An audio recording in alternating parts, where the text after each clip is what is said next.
इसमें मेरा अनुमान है कि लगभग 600 करोड़ रुपए का खर्चा है, जो कि राज्य सरकार भी भुगत सकती है। अगर राज्य सरकार केंद्र से मदद मांगे तो केंद्र के लिए तो ये हाथ का ही मैल है। 600 करोड़ रुपया कुछ नहीं होता। किसान जमीन नहीं देंगे तो मैंने ये कहा भाई, जब भारतमाला के लिए करोड़ रुपया एकड़ का दे करके आपने जमीन ली है तो इसके लिए क्यों नहीं। ये काम सरकार कर देगी तो जब तक दुनिया रहेगी, जब तक नदियां चलती रहेगी, सिरसा में पानी की कमी नहीं रहेगी। मैं राजनीति पर कोई टिप्पणी नहीं करना चाहता। मैं तो यहाँ पूरे सिरसा जिला की एक मांग है जो हुड्डा साहब तक पहुँचाना चाहता हूँ।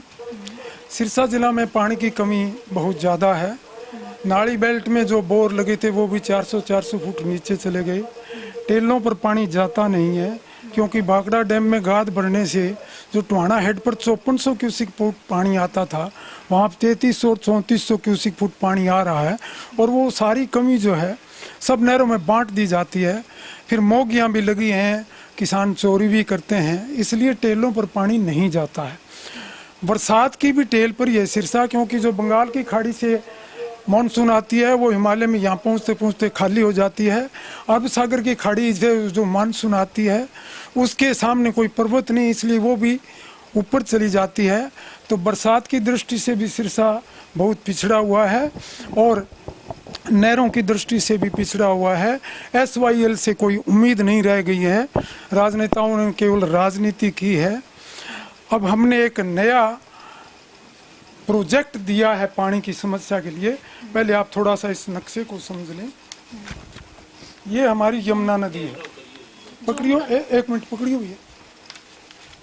ये हमारी यमुना नदी है और ये मारकंडा के नाले हैं जो इकट्ठे होकर के ऊपर से जो घग्गर आ रही है, यहाँ गुलाचिका कैथल में सब इकट्ठे हो जाते हैं। ये एक लाल रेखा जो आप देख रहे हैं, इतनी लंबी हथनी कुंड बैराज से मारकंडा तक एक अगर चैनल या नहर जो भी कहें वो बना दें तो ये पानी मारकंडा में आ जाएगा और मारकंडा का ऑटोमेटिकली घग्गर में आ जाएगा। और घग्गर अगर 12 मासी नहीं होगी तो 6 महीने पानी जरूर मिलेगा, जिससे घग्गर से निकली हुई ब्रांचेज में भी पानी जाएगा। वहाँ पानी जाएगा तो उसके आसपास की जो वाटर लेवल है वो ऊंचा आएगा, मीठा हो जाएगा जहाँ खारा है।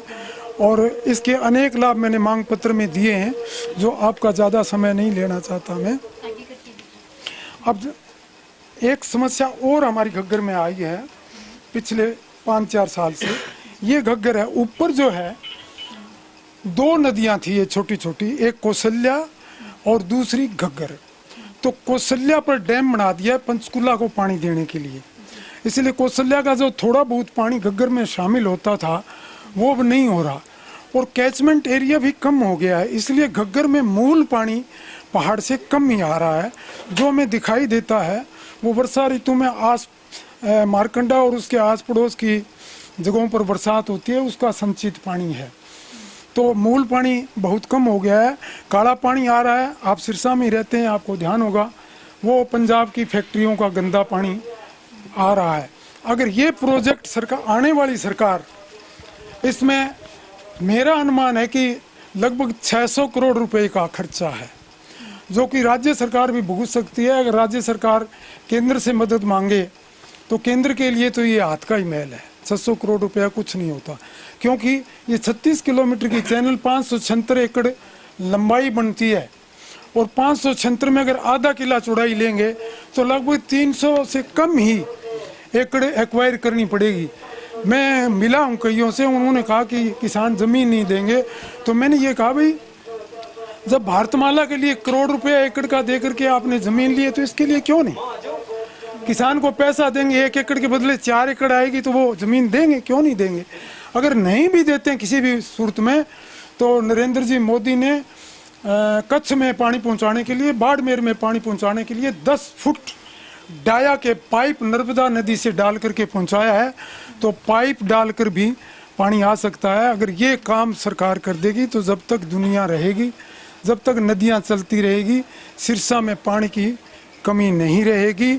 और ये जो गांव-गांव में नारे लिख रखे हैं जल बचाइए, ये भी ज़रूरी है, जल बचाना भी ज़रूरी है, लेकिन जल का प्रबंध करना उससे कहीं ज़्यादा ज़रूरी है।